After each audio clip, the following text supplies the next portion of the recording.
Señoras y señores de Imbabura, del periódico, seguidores del periódico Expectativa, con gusto vamos a entrevistar enseguida a Franklin Soria, él es periodista, colega, escritor y documentalista cuencano, ha trabajado en varios medios de comunicación, entre ellos Tiempos del Mundo, de Washington, en Estados Unidos, fue director de Económoda, no Ecomoda, sino Económoda, ha publicado libros, ha dictado conferencias sobre ecología, minería, desarrollo regional en Ecuador y Brasil.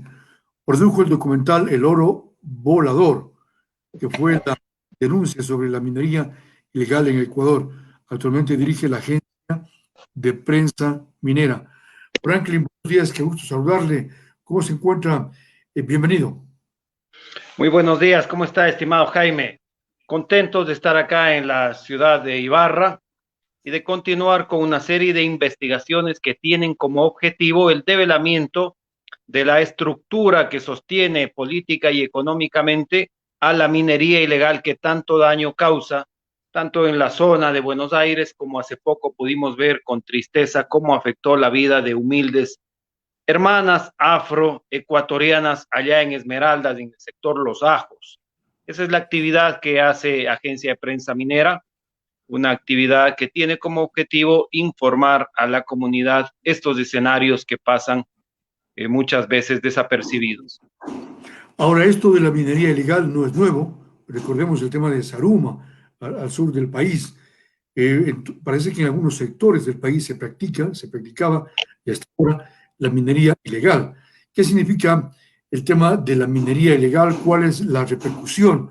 ¿Por qué tenemos esta situación, Franklin? Hay dimensiones de la minería ilegal y hay que reconocerlo. Una es aquella minería que no accede a los permisos que la ley dispone y que por su necesidad, incluso por su trayectoria histórica, como es el caso de Zaruma, terminan ejerciendo la minería ilegal. Allá se los conoce como sableros. Por ejemplo, en Esmeraldas, en el norte, usted le conoce a ellas, eh, las playadoras, están playando, lavando el oro, que deja otro escenario de minería un poco más sofisticado, como es la que utiliza maquinaria. Sin embargo, ese no es el fondo, no es la esencia, no es el eje de la minería ilegal. El eje de la minería ilegal, tras nuestras investigaciones, en un momento pensamos hace algún tiempo que giraba bajo la premisa de que la riqueza mineralógica en el Ecuador tan alta, por su diversidad geográfica, por los varios pisos climáticos, usted puede ver, por ejemplo, de aquí a Intag usted tiene prácticamente casi una cordillera independiente. Luego tiene la de Piñán hacia la parte de Palacara, otra cordillera pequeña. Todos esos pliegues de esas montañas construyen accesos naturales a vetas y vetillas que podían explicar en un momento dado la explosión de la minería ilegal.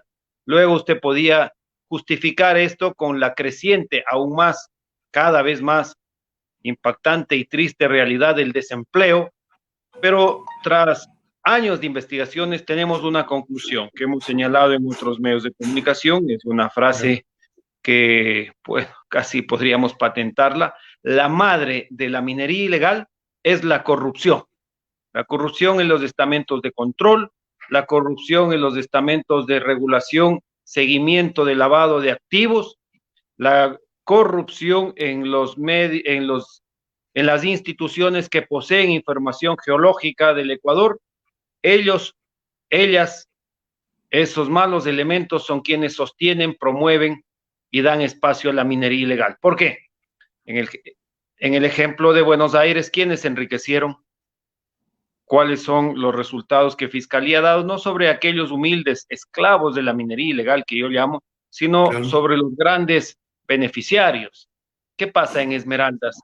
Podemos creer que 4 o 5 mujeres afros pueden pueden comprar una maquinaria, pueden pagar el uso de una maquinaria. No, por supuesto. Entonces hay otra estructura, otra dimensión que debe ser develada, y para eso está nuestra labor de periodistas investigativos, para develarla, para llegar, para comunicar y acaso para corregirla. Lo que dice Franklin sería que existen mafias organizadas dentro del país que utilizan diferentes mecanismos, tal vez sobornando para ejecutar estas acciones. Claro que dan pequeños trabajos a esas personas que actúan tratando de sacar el oro, la plata, no sé, pero ellos no tienen gran responsabilidad. Hay detrás de ellos grandes mafias y organizaciones que están enquistadas en el país. Esa sería la conclusión, Franklin. Exactamente.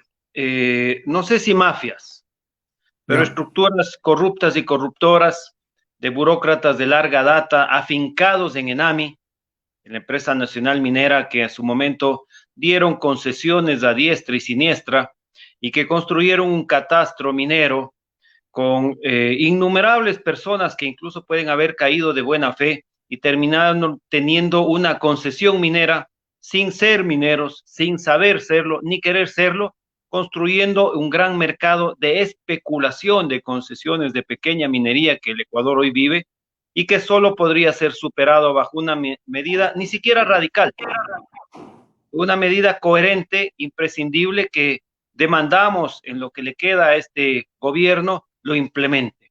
La depuración del catastro minero y su reapertura. Hay personas que llegaron a tener concesiones de pequeña minería, sobre todo, ¿no? Y que nunca la trabajaron.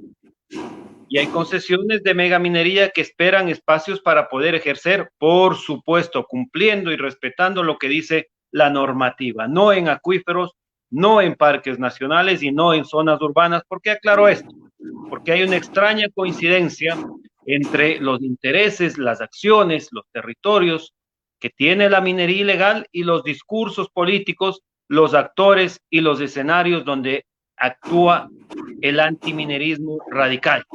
Por ejemplo, en el caso de Buenos Aires, usted puede comprobar como uno de los hoy antimineros feroces, en el mes de junio solicitó al gobierno, de manera hasta jocosa, que le otorguen las concesiones que están dentro de aquella mina vieja, Los Olivos, la mina nueva, allá en Buenos Aires, donde todos conocemos aconteció ese doloroso, ese triste episodio. El gobierno le negó porque ya está concesionado, y entonces semanas después de la negativa se ha vuelto en un feroz antiminero. Entonces esta coincidencia, este mimetismo, esta hipocresía de los mineros ilegales convertido en antimineros radicales también es parte de nuestra denuncia. Nosotros, para sorpresa, fuimos impedidos la semana anterior de ingresar a Buenos Aires. Se han violado los derechos de los ecuatorianos en la población de Buenos Aires, no permiten el ingreso de ecuatorianos que ellos consideren que no deben ingresar. Se ha ¿Quién lo violado permite? ¿Quién lo permite? una turba dirigida por Ya. estos ciudadanos, nos impidió a prensa minera ingresar, fuimos insultados, llegaron con palos, ellos dicen que tienen la razón, quien tiene razón no usa palos, quien tiene razón no grita, quien tiene la razón no impide el paso a otro ecuatoriano, menos aún a la prensa, a circular por el territorio. La condición que ponían los ciudadanos de Buenos Aires, ¿sabe cuál era? Que cuenten su verdad. Eso no es periodismo. Ellos, no, ellos si necesitan relacionadores públicos, deben tenerlos. Nosotros fuimos a contar lo que vimos y vimos una turba enardecida que me agredió verbalmente, que me impropió insultos que no corresponden y que por conmiseración, por considerarlos gente que desconoce de las leyes, yo no he ejercido mi derecho a judicializarlos. Les recordé a ellos que yo fui el primer periodista que entró a profundidad al escenario de Buenos Aires. Se produjo en compañía de colegas el oro volador que denunció no lo que todos sabían y lo que habían hecho otros medios, que era explotar de manera ilegal, sino las condiciones de vida, la trata de blancas, la presencia de grupos armados, la circulación de droga, la circulación de material minero prohibido, explosivos, cianuro, mercurio. Todo eso nos valió, significó que nos asalten en la puerta de casa de uno de mis periodistas. Y nada de eso valió para el grupo minero ilegal. Ellos lo que querían era impedir, y lo consiguieron, por la presencia débil de la policía en la zona, que no garantizó nuestro trabajo periodístico. Ahí se ha violado un derecho constitucional al ejercicio pleno de mi profesión. Yo soy periodista mientras respete, mientras no entre a un predio privado, yo puedo circular por todas las calles, usted y todos por todas las calles del Ecuador. ¿Qué pasa en Buenos Aires? ¿Es una república independiente? ¿Qué sucede? Claro, un Estado dentro del Estado. Franklin, usted estuvo ahí en los momentos conflictivos, cuando hubo la intervención de las fuerzas militares de Ecuador. Usted conoce todo este proceso. Era una ciudad de plástico, ¿no? Donde, como usted dice, había prostitución, había drogas, había un poco de todo. Lo que hay en la sociedad se reflejaba ahí, en esa pequeña ciudad de plástico en Buenos Aires. Es un eufemismo, ciudad. Eso era un asentamiento infrahumano. Las Ya. aguas negras se mezclaban con los pozos es lo que ellos llamaban sus escenarios para minar. Ahí usted veía grupos armados, ahí usted podía ver la presencia de prostitución y la esclavitud de las prostitutas respecto a sus proxénetas. Ahí usted podía ver trabajo infantil, tercera edad. Ahí usted podía comprobar cómo había discapacitados trabajando, esclavizados, recibiendo 50 centavos por un bulto de mineral que pesaba más allá de un quintal. ¿Y quiénes se beneficiaban de eso? ¿Quiénes lucraron? ¿Quiénes pudieron tener el nivel de insolencia en un estado? ¿Qué ha pasado con Arcotel? ¿Cómo se pudo allá establecer quién lo estableció y quién se benefició de haber puesto una antena de conexión Wi-Fi mejor que la que tiene todo el cantón Urcuquí, Olita? ¿Qué pasó?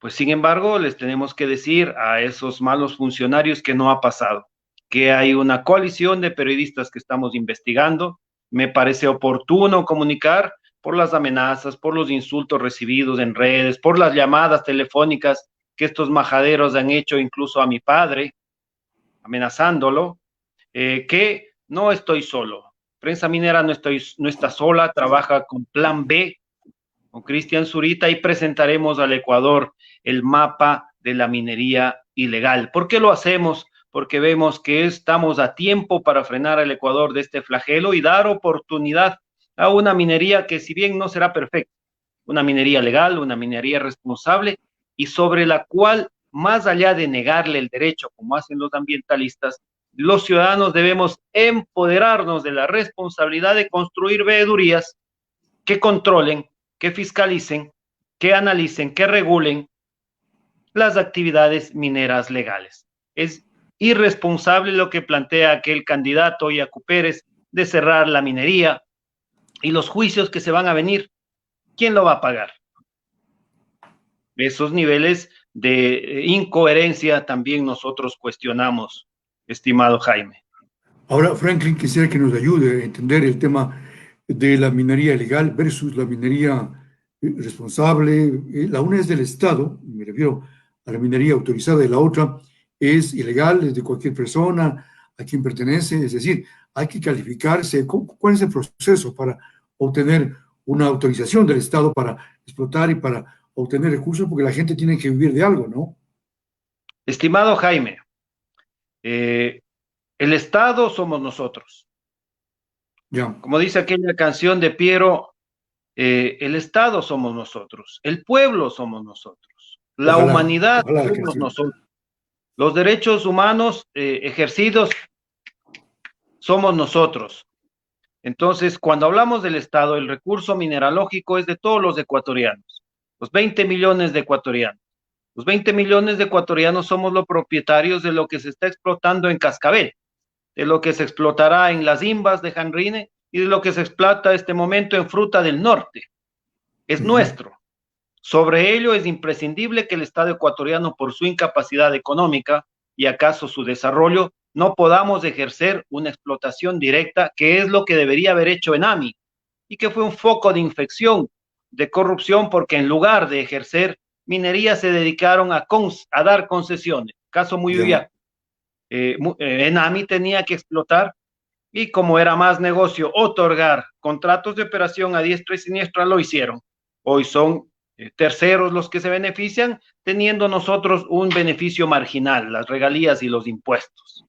Entonces, dicho ese punto, el recurso geológico, el recurso mineralógico es de nosotros, los ecuatorianos. Está concesionado y correctamente concesionado cuando se cumpla con los parámetros legales, es decir, tengan un plan ambiental, un permiso ambiental, estén al día en las regalías, incluso anticipadas los proyectos estratégicos, den garantía de trabajo y seguridad laboral a sus empleados, paguen regularmente las regalías al Ministerio de Finanzas y que es lo que no hace, y debería hacerlo el Ministerio de Finanzas, devolver a los cantones esas regalías que justamente lo reclaman en todos los cantones mineros del Ecuador. Claro. Este es el escenario de la minería responsable. Y la minería ilegal es un negocio ilícito que utiliza a seres humanos en la necesidad imperiosa de trabajar y llevarse unos centavos a su casa, que tiene unos dirigentes que si bien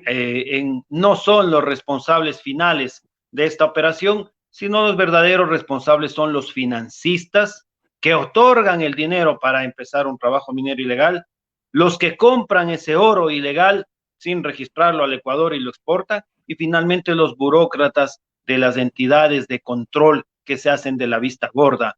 Le hago un recuerdo al Ecuador y a Imbabura. ¿Cómo es posible que aquel oro que salía de las Imbas volaba por sobre las montañas, llegaba a Portobelo, Ponce Enríquez, atravesando 11 provincias, convoyes durante 2 años, y nadie vio? Si no era por la labor de la prensa, nadie vio, nadie supo, como dice aquella broma famosa. Entonces, es sobre esos hechos que el periodismo investigativo del Ecuador está operativo. Yo les envío un saludo cordial a quienes nos amenazan, a quienes nos insultan, a quienes tienen esa vocación de llamar a mi padre para amenazarlo, para denigrarme, que no, Prensa Minera no está sola. Nosotros trabajamos con periodistas como Cristian Zurita en línea y estamos develando este escenario. Les comunico esto a los señores violentos y amenazadores para que vean que también contamos con el respaldo constitucional de algunos abogados que nos han pedido demandar al Estado, puesto que no hay las garantías en el caso de Buenos Aires para ejercer nuestro trabajo de periodistas. Lo digo esto, Jaime, porque evidentemente somos mortales, pero dentro de esa propia vocación que usted sabe del periodismo, estamos convencidos que lo que hacemos es un beneficio para el Ecuador de hoy y el Ecuador de mañana, y por eso lo hacemos. Una tarea sin duda difícil la de usted, Franklin, del equipo que le acompaña en Prensa Minera. Ustedes están conscientes de lo riesgoso que es esta actividad que realizan cuando ha señalado que hay organizaciones que están detrás del tema de la minería ilegal, que no sabemos quiénes son, o sí sabemos, pero no hay cómo hacer nada. El Estado también debería intervenir, ¿no? Lo que pasa que yo no creo que sean organizaciones mafiosas, son una estructura de corruptos presentes en las entidades de control, en las entidades mineras que agitan todas estas aguas para que no salga a la luz. Pues bien, ecuatorianos, hay que hacer algo. Al igual que en el tema de la pandemia, en lugar de asustarnos por este rebrote, lo que tenemos que hacer es cumplir con las disposiciones que la da la ciencia, el uso de mascarilla, lavarnos. En el caso también de la minería ilegal hay que denunciar. ¿Por qué? Porque después se construyen economías subjetivas, como el caso de Buenos Aires, que la gente cree que es un camino a la minería ilegal y no lo es. Atrás de la minería ilegal viene una serie de delitos que terminan enviciando primero una población, un cantón, una provincia y un país. Por eso hacemos un llamado para que sumemos, tengamos conciencia y sepamos diferenciar lo que es la minería ilegal de la minería responsable. Porque extrañamente yo he visto una coincidencia, lo podemos demostrar. Río Blanco. Los antimineros se opusieron, la empresa salió. Entró la minería ilegal. Buenos Aires. Los dirigentes de la minería ilegal de Buenos Aires solicitaron el permiso de la concesión este año. Les negaron, hoy es una zona de antiminería.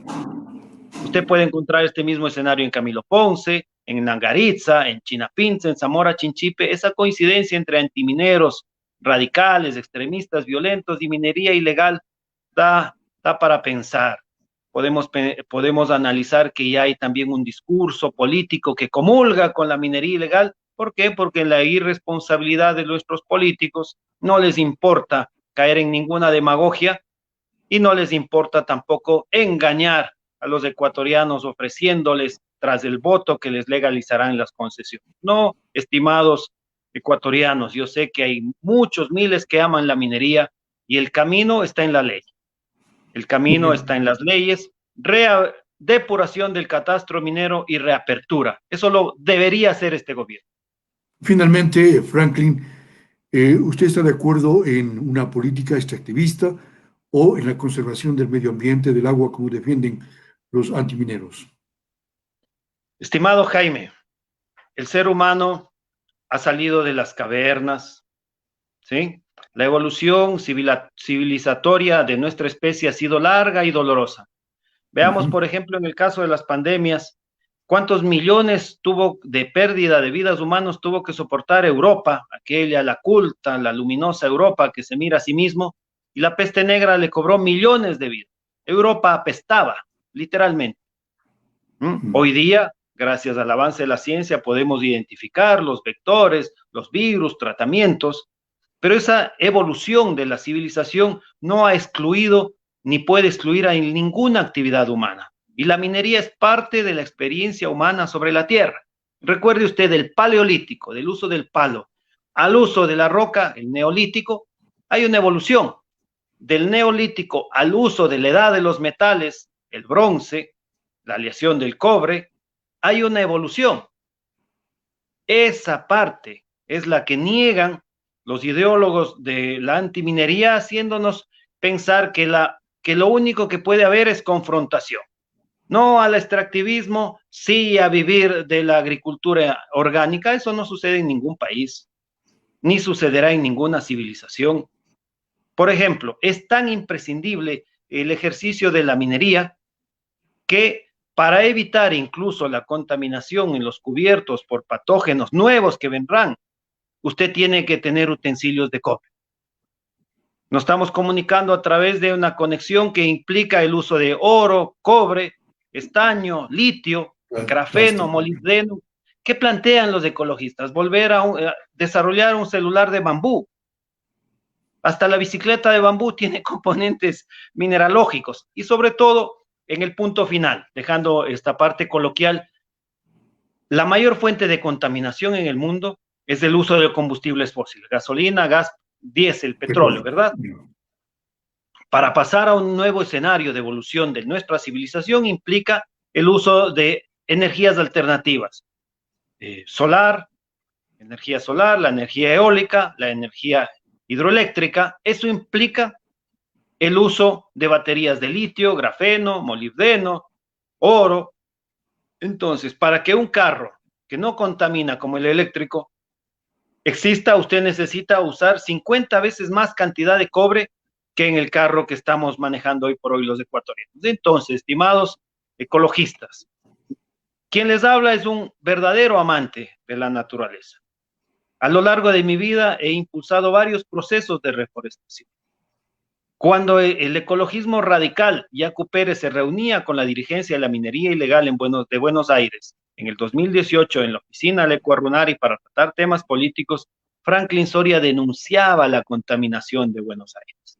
Entonces, no hay contraposición entre la práctica y el control de una minería responsable y el cuidado del ambiente, más bien una complementariedad. Donde sí hay incoherencias, por ejemplo, en el grado de consumismo que tenemos en nuestras ciudades. Viene ya nuevamente la Navidad y la gente piensa en comprar. Toda la basura, ¿cuántos envoltorios tiene un regalo que finalmente llega a nuestras manos? Ese plástico, ¿dónde está el movimiento ecologista? Aquí estamos viendo en Ibarra cómo el río de Ibarra pasa muerto por la ciudad. ¿Dónde está el ecologismo? Tahuando. ¿Dónde está el ecologismo impulsando la reforestación en las laderas aledañas al lago Yaguarcocha para volver a tener un caudal de lluvia suficiente que oxigene ese lago? No, ellos están donde hay el proselitismo y donde hay un escenario que cuestionar, que finalmente les significa réditos infinitos de las ONGs extranjeras, que es lo que usted llama el extractivismo, la actividad minera.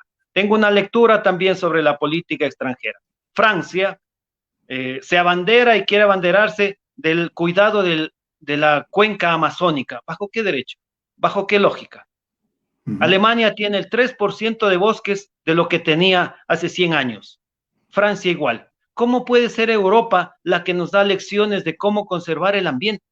¿Y cómo puede haber políticos y actores sociales que viven de esas ONGs y que pretenden imponernos patrones de desarrollo económico a países donde, si tuviésemos un grado de conciencia, los ciudadanos, y algo de conciencia en los políticos, podríamos tener ciudades verdes no en 2 años, en 6 meses? Vea usted en Ibarra cuántas aceras, cuántos parterres podrían llenarse de árboles, cuántas quebradas. Y es cuestión de ajustar los criterios bajo una óptica sana. Realmente parece esto romántico lo que le voy a decir, mirar la vida, mirar la cortedad y la fragilidad de la vida con un verdadero corazón noble. Yo conmino al sector ecologista que sumemos fuerzas y demandemos del Estado que la parte de las regalías que genera la minería responsable sea utilizada en la depuración de los ríos en las ciudades.